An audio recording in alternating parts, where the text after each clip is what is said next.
Primeiramente, né, eu gostaria de mandar um abraço para o Max, cumprimentar o Max também. Quando ele falou ali com respeito à denúncia da marmita com um pedaço de rato, eu lembro desse dia. Eu fui visitar os meus na Papuda e eu tenho a carta até hoje que o Max escreveu. E quando eu recebi essa carta, o pedido foi para que eu levasse isso para a mídia. Eu li aquela carta umas 10 vezes e eu não tive coragem de fazer o vídeo lá da Papuda, porque aquilo me embrulhou o estômago, eu cheguei a vomitar naquele dia. Porque eu já sabia das marmitas estragadas, das marmitas com caco de vidro, com pedra, com canudinho de plástico no meio, com carne podre, fio de cabelo. E eu vi isso porque quando nós visitávamos os presos políticos, o parlatório era do lado direito, e aqui do lado esquerdo tinha a brisa, que eles chamavam, e quando eu entrava para visitar os meus, era horário de refeição, vinha um cheiro horrível, por aqueles vãos das paredes ali, e muitas das vezes, né, a gente olhava, ia conversar com tinha alguns policiais militares presos ali, e às vezes eles abriam a marmita e mostravam. Eu saía vomitando de lá, porque a comida era podre. E nesse dia, quando eu recebi a carta do Max, dizendo que eles encontraram um pedaço de rato na marmita, eu pensei, o que mais falta acontecer para eles aqui dentro? Né? Tantas humilhações, tantas violações lá dentro. E eu fui visitar as meninas na colmeia. E quando eu saí da colmeia, que eu consegui fazer o vídeo no final da tarde para expor isso. Eu tenho a carta do Max até hoje. E ele falou, doutora, o Clezão morreu. Ele caiu no pátio agora, antes de eu entrar aqui, está todo mundo chorando, está uma confusão, mas ele está morto. Eu segurei aquilo, eu falei, meu Deus, como assim? Doutora, você tem que avisar as pessoas aí fora. E eu não tinha certeza daquilo, enfim, o medo de você falar alguma coisa e não ser. Fui para o próximo atendimento, o próximo falou a mesma coisa. E aquilo, como o Marcos falou, nós temos anjos dentro da Papuda e dentro da colmeia também. Só que nós não podemos dar nomes a eles, até porque a perseguição, né, seria implacável contra eles. E nesse dia eu fui guardando aquela informação, de repente eu recebi um WhatsApp de um policial penal que estava trabalhando no dia. Doutora, fulano morreu. A doutora precisa passar isso porque eles vão chamar uma ambulância e vão levar ele para o hospital como se ele houvesse morrido fora. Eu não tive coragem, daqui a pouco ele mandou uma foto em um dos meus celulares da época, falou, você quer mais prova do que isso? Aí quando eu olhei a foto, eu conversei com o Oswaldo Eustáquio na época, falei, Oswaldo, está confirmado, eu recebi a foto, ele está morto.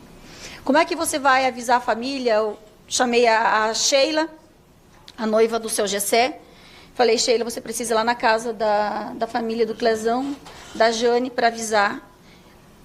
Assim, eles só vão ter a confirmação quando chegar no presídio. Agora não tem como, mas eu sei. Eu recebi a foto, ele está morto. E ali começou toda aquela confusão. Para não bastar, eles entraram em pânico, revolta mesmo lá dentro, porque eles viram alguém deles morrer. Aí eu tinha uma outra videochamada, às 13 horas, com o pastor Osiel. E um dos policiais falou para mim, doutora, tenta acalmá-los. Porque se eles não se acalmarem, eles estavam chacoalhando as grades, enfim, aquela revolta toda, aquele desespero. Se eles não se acalmarem, já foi chamado uma força especial aí para entrar e eles vão acabar batendo e matando alguém. Isso vai virar confronto. Aí eu atendi o pastor Osiel, conversei com ele, falei, Osiel, pelo amor de Deus, nós não precisamos de mais morte aí dentro. E que não seja isso que vai fazer com que a história de vocês seja manchada, porque quem assassinou o Clezão nós sabemos quem foi. E ali eles conseguiram contornar. Existiam vários pastores ali dentro, e esses pastores acabaram conversando, eles acabaram, mesmo em desespero, eles conseguiram engolir o choro, chorar, se abraçar ali e amenizar a situação. Então, com relação ao que o Max falou, eu tenho a carta do Max, que ele encaminhou a carta, e eu tenho a carta denunciando a questão do rato. Eu ouvi um relato, essa última vez que eu fui para a Argentina agora, de uma das minhas assistidas, que ela falou, doutora, eu nunca tive coragem de te falar. Mas devido à prisão, as mulheres ficaram muito nervosas devido à prisão, ser levadas para o presídio, porque eram pessoas comuns que da noite para o dia foram marginalizadas, criminalizadas, trancafiadas em presídios. E como essa questão toda mexe com a questão hormonal, muitas menstruaram um dia, 2 dias depois. E essas mulheres passaram semanas menstruando sem absorvente e sem conseguir sequer trocar a roupa delas. Uma delas me falou: doutora, eu vou te falar, mas eu tenho muita vergonha. Porque o meu advogado na época era um homem. E um dia após eu chegar na colmeia, eu acabei menstruando. Aquilo, a minha roupa estava lavada, de sangue, não tinha o que nós fazer, não tinha roupa íntima, não tinha absorvente. E quando o meu advogado entrou no parlatório para falar comigo, que o meu marido pagou para fazer uma visita, quando ele entrou no parlatório, que ele me viu lavada de sangue, ele chegou a virar o rosto, ele falou: me desculpa, dona Neuci, mas eu não consigo olhar a senhora assim. Elas não tiveram direito sequer absorvente. E nós começamos a denunciar isso, conseguir arrecadação de COBAL para tentar entrar, mas isso levaram semanas. Elas não tinham roupa para trocar lá. Porque a maioria das pessoas eram pessoas humildes que vieram para Brasília porque os ônibus não pagaram passagens, não tinham dinheiro. E essas pessoas foram presas e a maioria das famílias não sabiam que elas estavam presas.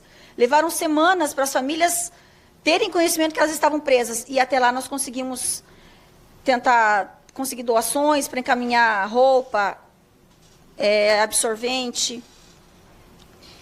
O COBAL, que nós chamávamos, né, até as famílias conseguirem, alguns mandar para dentro do presídio os COBAIs, e alguns a gente continuou encaminhando. E uma das coisas que o deputado Polon fez, que poucos falam, poucos sabem, mas ele foi uma das pessoas que os presos do estado dele, ele nunca deixou faltar um COBAL. Ele nunca deixou faltar aqueles kits de bolacha que a gente mandava. Ele dizia: não, os advogados vão lá visitar que eu vou pagar, porque as famílias não tinham condições de pagar uma visita de um advogado, porque nós vínhamos para Brasília e voltávamos para as nossas casas, ainda que por pouco tempo, mas eles precisavam ter alguém aqui para visitar eles, porque o desespero das famílias e deles era surreal, é imensurável. Então, tinha advogados para ir visitar, para levar recado das famílias e para levar os COBAIs. E, assim, eu nunca terei palavras para agradecer ao deputado Polon por tudo que ele fez. E ele nunca divulgou isso. Nós, por muito tempo, também não falávamos sobre, mas a gente precisa dar honra a quem tem honra. O policial, que era testemunha da acusação, reconheceu o Daniel, porque eles não reconheciam as pessoas, eram muitos presos. E o Daniel Soares, ele reconheceu como sendo uma das pessoas que não depredou, e sim, que estava ajudando a limpar os cacos de vidro para que outras pessoas não se ferissem. Ele foi condenado a si mesmo a 16 anos e meio. A mãe dele está desenganada dos médicos, nesse momento está num hospital em São Paulo. O Daniel é o único filho e o único familiar da dona Inês. Ela tem esquizofrenia e descobriu um câncer. Ela está em estado vegetativo hoje, ligada a aparelhos. Não tem familiar para cuidar dela. A Igreja Cristã do Brasil quer deixar aqui o meu agradecimento por ela não ter ninguém. A Igreja Cristã do Brasil pegou a dona Inês, levou para uma casa de idosos. E essa casa de idosos começou a cuidar dela faz 4 meses. E hoje a dona Inês está apenas cuidados paliativos, porque ela, inclusive, ela está com aparelhos, né? Ela não reconhece ninguém, ela não fala, está dormindo, está literalmente em coma. E nós requeremos a prisão domiciliar ou a liberação para que o Daniel acompanhe os últimos momentos, as últimas horas, os últimos dias da mãe. E ontem nós tivemos um indeferimento, porque o ministro falou que nós não juntamos prova suficiente de que ele faz jus a isso ou que ela está nessa situação. Só que ele não, O hospital ele não libera o prontuário da dona Inês para nós, que só libera para um familiar de primeiro grau. E nós não temos sequer como conseguir esse prontuário para demonstrar que ela está em um hospital neste momento. Ô, doutora Tatiane, é o ministro Alexandre de Moraes que proibiu, que indeferiu? Isso. A PGR manifestou pelo indeferimento, falou que mesmo nós juntando um vídeo dela ligado a aparelhos, mesmo nós juntando uma declaração do lar de idosos dizendo a situação que ela chegou, dizendo que ela não tem nenhum familiar, que ela foi levada lá pela Igreja Cristã do Brasil e que ela está internada hoje, está em estado vegetativo, está em coma, ainda não foi suficiente para a PGR, né, para o Paulo Gonet, comover da situação e ele requereu pelo indeferimento, manifestou pelo indeferimento e o ministro seguiu a orientação, né, o parecer da PGR está indeferido. Nós iremos tentar um pedido de reconsideração, porque não tem como nós conseguir o prontuário, não tem, ela está em São Paulo, internada, e apenas o Daniel, que está preso, conseguiria o prontuário médico da própria mãe. Então, nós não temos o que fazer nesse caso. O nosso colega, Dr. Luiz Felipe, nós perdemos um dos nossos. E quando eu falo nós perdemos um dos nossos, são 7 réus que perderam a vida nessa batalha, e nós temos um advogado. Porque todos nós estamos cansados, todos nós estamos exaustos, porque a indignação do deputado Polon, Marcos Polon, quando ele falou que quando você vê todas as injustiças, as violações da nossa lei, as violações processuais, nós nos deparamos a uma situação que não existe a quem nós recorrer. Quem que vai resolver a situação? Então, para nós, advogados, isso é muito difícil. É muito difícil. E o doutor Luiz Felipe, ele infartou. Após o doutor Júnior conversar com ele, após o doutor Júnior comunicar a ele que a mãe do Daniel Soares, que era um dos assistidos dele, desde o início, que ela estava desenganada dos médicos, estava internada e que não teria mais volta para ela e que nós teríamos que tentar fazer alguma coisa. E o último áudio que o doutor Luiz Felipe encaminhou foi para o doutor Júnior, para que nós lutássemos pela liberdade do Daniel, para que ele conseguisse estar ao lado da mãe nessa passagem. E após isso ele infartou. Hoje ele não está mais entre nós, mas é alguém que deixa um legado. Podem existir muitas diferenças entre nós, advogados, mas quando se trata da liberdade dos inocentes, dos réus do Rio de Janeiro, nós deixamos tudo de lado e nós nos unimos. E assim nós continuaremos até o fim.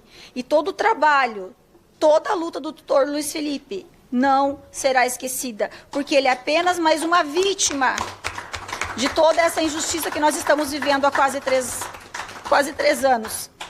Então, eu deixo aqui o meu muito obrigado ao doutor Luiz Felipe. Eu deixo o meu abraço à Patrícia, a esposa dele, que enfrentou toda essa dor de ter o marido retirado de casa, porque nossas vidas é mais na estrada, é mais com os réus, com as famílias dos réus, do que com as nossas próprias famílias.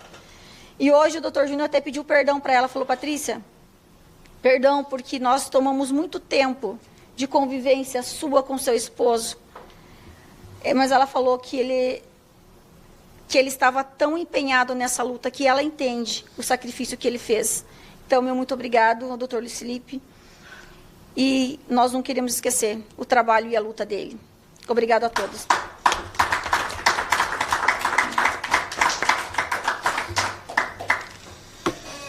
Realmente um depoimento desse, né, da doutora Daniele Teles, trazendo aqui as imagens, trazendo aqui a história de cada um,